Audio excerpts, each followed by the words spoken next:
Tour guides of Reddit, what's the worst thing a tourist has ever done under your supervision? Former whitewater rafting guide. There's a calmer section of the river people can, if they choose to, hop out and swim through. They are wearing life jackets so you can just float through it. This woman decides she wants to try it and hops out. After she pops up, she slowly tilts forward until just the back of her jacket is out of the water and she's completely still. After 5 or so seconds of this, I start to realize this might not be intentional and paddle over and physically pick her head up above the water, followed by her gasping for air. I haul her in the boat and ask what happened. She said she didn't know what to do as she'd never been submerged in water before. 1. Why are you on a whitewater rafting trip? 2. Why didn't your strategy involve moving your body? The life vest can only help you so far. I worked at a living history farm museum. I had a kid that was climbing on stuff the whole tour in the farmhouse and trying to get behind the smith in the blacksmith shop during the demo. After the tour, when people are allowed to roam the grounds, I hear his mom screaming and look over to the barn, and this kid has climbed the fence into the field with our longhorn oxen and is trying to poke them with a stick. I walk over and calmly told him to get out of the field before our lazy oxen decide they've had enough, but this jackoff decides to look me in the eye and smack Ted on the ass with the stick like it's a riding crop. Ted, bless him, just kinda jumps a little and whips his head around with a WTF dude look on his face. But seeing as he's a longhorn, he just wipes this kid out with one of his horns when he turned his head. Kid goes flying into the dirt and is having a meltdown. Mom is freaking out. I'm like, dude, get the hell out of the pen before Ted actually gets mad. So this kid is crying and trying to climb the fence out of the field, and Bill, who has been watching this whole thing, waits until the kid is almost over the fence and walks up to him and nudges him in the ass with his nose and pushes him off the top of the fence. It was everything I could do to keep from laughing. Kid was fine. Ted was fine. But the kid and his mom were promptly kicked out of the museum. Their dad and little sister were allowed to stay because she was well behaved and was just enjoying petting the goats at the petting zoo. So since the kid had to leave but his sister didn't, there was a temper tantrum in the parking lot that could be heard all the way to the other side of the farm. But the oxen got some extra grain that night, so I guess they won in the end. I work at a brewery tap room and take people on brewery tours. During fermentation, CO2 is produced and excess comes out through a runoff pipe and into a water bucket. One of the attendees, who was being a pain and trying to be funny but nobody was laughing, asked me what the pipe was for, so I gladly explained. He then asked what would happen if he breathed it in. In disbelief of his stupidity, I told him he would pass out, damage his brain. He then proceeded to grab the pipe and take a breath. He was then ejected and barred. Some people are just beyond belief. He must not have had a lot to worry about as far as brain damage goes. Ugh. My first batch of homebrew, the kind you make with extract and plastic pails. It was finally time to bottle. I took the lid off the pail and wanted to get a whiff of this delicious creation I made. Stuck my head in the bucket, completely forgetting about the CO2 blanket. Coughed and about passed out. So stupid. Realized what I had done and what was happening nearly immediately. Just too excited in the moment. Saw a kid chip off a piece of an expensive sculpture. He was playing within the restricted area and his parents didn't bother. Make the parents pay for restoration. In most places, parents are responsible for the damage caused by minors. Tour guide at a university. Small group gets into our gardens where there's a big turtle pond. Girl gets excited and wants a close-up of the largest snapping turtle. Girl loses her phone to the turtle and tries to get the university to buy her a new one. Girl was lucky she still has all her fingers. Saw a kid knock over a set of replica Civil War rifles that were on display, and then his mom got mad at the tour guide for yelling at him. The kid and his mom were kicked off the Civil War tour. There is a reason why they hide the accurate actual artifacts, relics, evidence. Most of the actual artifacts were kept behind glass, but the rifle replicas were only behind a piece of rope. The kid was definitely old enough to read the signs warning people to not touch stuff and to stay within the tour zone. Couple of guys I used to play cricket with went on a school trip to Auschwitz and decided to steal a small pair of glasses and some buttons they found half buried in the ground. They were detained by Polish police while they were leaving the site.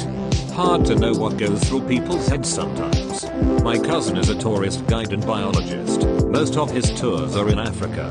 He instructed his group of 20-25 people including kids not to wear any type of earrings or collars, especially shiny stuff, since they were about to go into a thick forest to try to see a bunch of animals.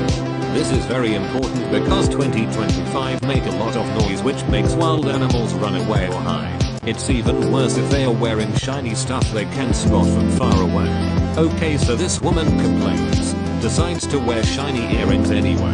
Cousin tells her to get rid of them or she ain't coming with the group, so she obeys but puts them on a bit later. Some species of monkeys in that area love shiny stuff. They rip the earrings from her ears. Gotta love instant karma. Not a tour guide per se, park interpreter, but once had a lady with a thick New York accent try and pet a black bear. This reminded me of last summer. I was walking back from the beach with my young kids and the biggest black bear I've ever seen ambled out in front of us. We stopped, backed up slowly, and watched him scratch on a tree near the path from a safe distance. This lady in heels and a fur wrap goes strolling past us and I reach out and tap her shoulder and tell her to stop, pointing to the huge bear. "But my car is that way," she snapped. "Yes," I whispered, "mine too. But we have to wait for the bear to leave." She was so upset at getting delayed by a bear that she turned around to try and find another route. There isn't one. The bear wandered off into the woods less than a minute later. I watched a man run up the side of the platform the Winged Victory statue is on in the Louvre and throw his arm around it for a photo. Security got him down pretty quickly. I'm shocked he actually made it up there. I actually had a very hard time with the Louvre because of shit like this. So many camera flashes at point blank. People constantly touching shit that really shouldn't be touched. Everywhere I looked there was someone being a shithead to something irreplaceable. I was in the part that was still set up like a palace and came into a room to find some dude holding a 500-year-old Chinese tapestry up to his face and fucking rubbing it between his fingers. I lost it on him a bit, asking what the fuck he was thinking, why he would do something like that, and his only response was "I wanted to see," and shrugging. Ultimately I trust the folks that put stuff on exhibits to have weighed the risks of this sort of moron's impact versus the value of sharing access with the world. But holy hell does it make my blood boil. Friend of mine does tours of whiskey museums in Dublin. Someone took a shit in one of the exhibition rooms. Why is there always that one fucker? I was working on a tourist island in Australia when this man pulled out almost all the back feathers of a peacock because he wanted to keep one. He sneaked up behind it and grabbed a huge handful and yanked them all out. He was immediately escorted off the island. The peacock had a huge bare patch and most of its beautiful feathers were gone. Technically not a tourist guide, but I was doing a tour of our production facility to some people from head office. As we got to one of the pallet outfits, I mentioned the light curtain, which was a safety feature that stopped the conveyors once the light was broken. And so for some damn reason one of the ladies decides to stick her hand through the light to test it, stopping the production line and also risking her safety by doing it in the first place. I asked her not to do that again and went about resetting the machine to start up again. No more than 3 seconds after doing so she stuck her hand through the curtain again, stopping everything. She looked at me with the most stupid expression on her face as I basically said, "What the fuck?" To this day I don't know why she did it or what her deal was. Chances are the first time round she wanted to see if it really worked. Second time round, you told her not to, so she did it cause you don't tell me what to do. Imagine being an 80-year-old in a 50-year-old woman's body. That's literally the entire generation of baby boomers. I had a guest, snorkeling, try and grab the tail of a barracuda as he swam up behind it. Luckily I was able to hit the guest with a dive fin from the boat to stop him before he got a hold. If he had grabbed on, I'm sure he would have been ripped to pieces by that fish. At the very least had a very nasty bite. It was always fun snorkeling and someone forget to take off jewelry to see one of these fuckers staring them down and having to slowly hide a shiny. Happened to me in St. Martin. I saw a big silver flash over my shoulder while snorkeling and was about a foot away from a too long barracuda that had its eyes on my engagement ring. I later realized. I screamed into my mouthpiece and started flailing to swim away. Pretty sure that barracuda was thinking, "Bitch chill, I just wanna see your ring." We're pretty good at stopping tourists from doing too much damage. After being in the industry for a while, you get a spidey sense for when people are going to do dumb things and can often steer them away from doing anything too bad. That being said, here's one of my favorite stories to tell. I was 7 months pregnant and it was the week before I went on maternity leave. I was driving out to one of our sites and to get there I had to drive, on the road of course, through our penguin colony. This particular species of penguin burrows underground and stays hidden in their burrow during the day, and comes out at night when birds of prey and other potential predators have gone to sleep. As I'm driving out to the site I realize the parking lot up ahead is full and people have started parking up and down the road, and that's when I see a giant SUV pull off the road, drive between the bollards and into the penguin colony. I pull over as what seems like 20 non-English speaking tourists start to pile out of the vehicle and take selfies with the ocean backdrop. Staying as calm as possible and using sign language, I point out the no entry signs on the bollards they drove past. The burrows they have just collapsed. Inform them they may have killed penguins, and to get their fucking vehicle out of the fucking colony. Once I got them out of there, I started digging out the collapsed burrows to check for penguins. The first 4 were luckily empty, but the last one had a breeding pair. I get the girl out, check her over for injuries, and having nowhere else to put her, I follow protocol and tuck her under my left arm against my side. I get the boy out and put him in the same position on the right side and start to check him over. Remember how I said I was pregnant? Well, normally, you hold a penguin down low almost on your hip, but because of my round tummy I was holding him more at the bottom of my ribcage. So when I turned my head to start my health check, the bastard reached up and grabbed my top lip with his beak and ripped straight through the middle. It was about this time that the tourists walking along the road realized this ranger was holding onto 2 penguins. I had 5 or 6 tourists sprint through the colony towards me and start snapping pictures, while at the same time potentially collapsing more burrows. If any internet sleuths stumble across a picture of a heavily pregnant, pissed off looking ranger holding 2 penguins with blood pouring down her face, let me know. I've been waiting for that picture to show up for 3 years and haven't found it yet. Happy ending. I chased away the photographers, popped the 2 innocent penguins in a nearby unoccupied burrow, and radioed for backup to help with the parking situation. My lip healed without a scar, and both penguins left the following morning for a well-deserved day in the ocean. TL. Doctor signage is there for a reason. Rules are there for a reason. If you don't know what the reason is, doesn't mean you should break the rules. Penguins are vicious. I went to a penguin meet and greet at London Zoo and came away with bruises all up my legs, despite wearing jeans, because one penguin decided it hated me and my shoelaces. I also got to call a penguin a cunt and saw the keeper nail her words. She kinda had to quickly pin the penguin down without getting bitten and haul it off the penguin and put it in timeout. 10/10 with penguin again. With leather trousers. I was giving a tour of my university to the mother of a potential student. She tried to recruit me into a popular pyramid scheme, but then, when I tried to change the subject by asking what she did in her spare time, she told me about her conspiracy theories that she gives public talks on. They included the dangers of Wi-Fi, 5G, and chemtrails, and that the moon landings were faked by Stanley Kubrick, who was shortly thereafter assassinated by the CIA and replaced by a clone. I cut the tour short, felt pretty sorry for her daughter who appeared to think these theories were reasonable and had also been recruited into her mother's pyramid scheme at 17. I'm in the middle of talking and someone's phone rings. Okay, that happens sometimes, and usually they just cancel the call or step outside. Nope, this guy answers the call and starts talking on the phone, only a few meters from where I'm standing. I think, oh, he'll just quickly explain he's busy and end the call. Nope, he starts a conversation. The rest of the group glare at him and I'm put in an awkward position because my workplace put a huge emphasis on politeness. So I suggest to him to continue his call in the hallway, just outside the room we were in. To which he replied, no, I'm fine here, and went back to his phone conversation.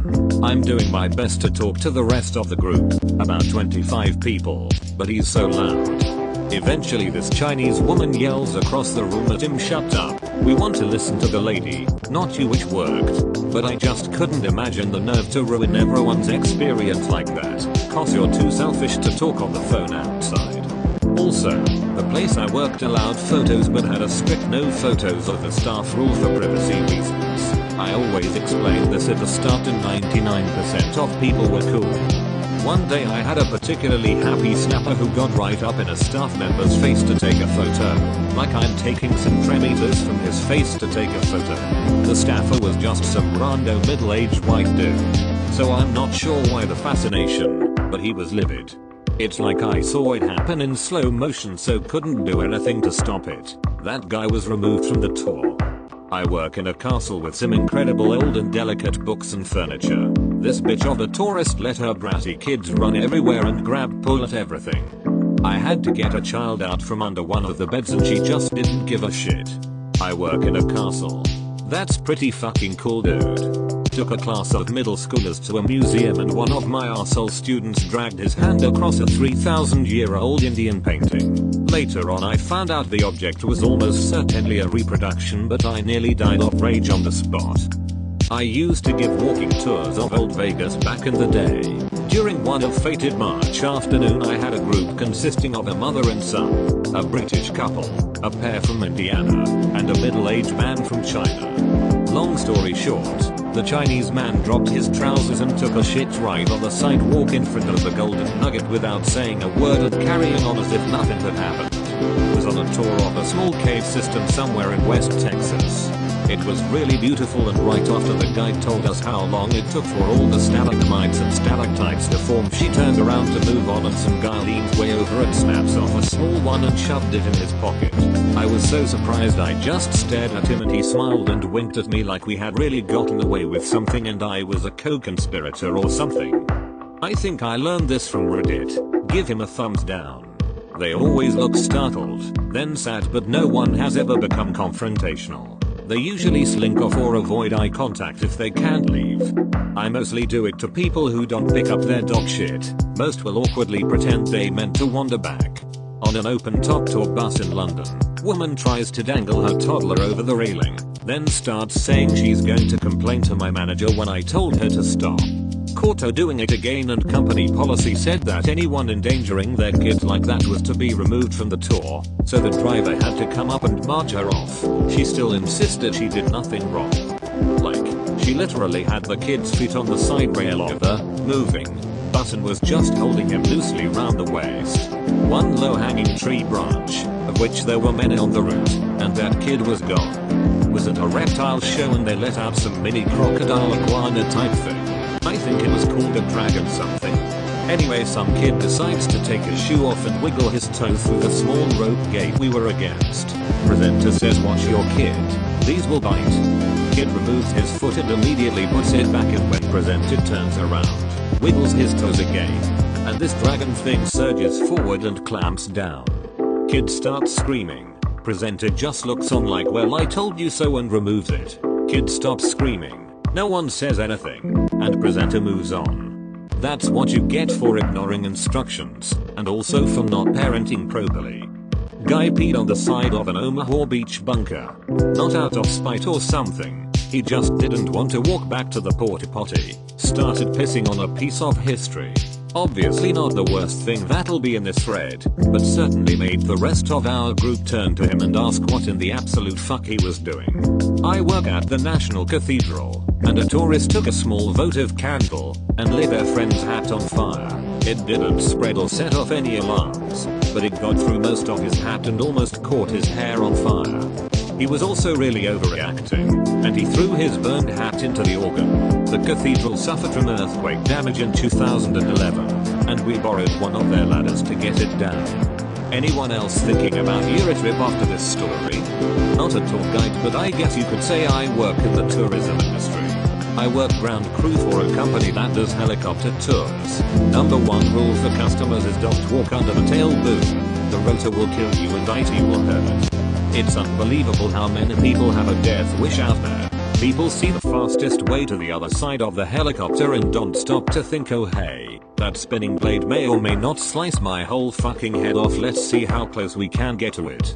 I love helicopter tours. My dad worked for Bell, and I got a lot of check rides as a kid. My wife and I took our kid on her first heli ride, and some lady took her kid's hand and walked toward the rear of the bird to go to the other side. I yelled at her, "What the fuck do you think you're doing?" while pointing at the spinning tail rotor.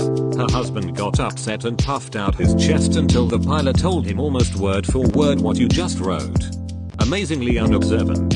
Tour guide boat captain in the Caribbean. We had about 40-50 people on the boat, got off. We would normally go feed swimming pigs, which someone would get nipped from them from doing stupid shit, but nothing too serious. Well, the next stop after that was another island where we would hand feed turtle, sharks, and stingrays. So we would tell the people to hold it with the palm open and food in the middle for the stingrays, and they would come over the top and take it out. The turtles and the sharks put it in the water, holding it in the tips, and when they are coming for it, let go. Well, of course, this dingus decided he would be tough and feed this baby shark, no longer than your forearm, without letting go. Shark proceeds to bite his fingers. He screams and jumps up out of the water and flicks it off of his hand, pulling one of his fingernails off in the process. So that's one I always remember. We tour through streets and parks and make it really clear that the toilets at the beginning of the tour are the only ones for the first 90 minutes of tour.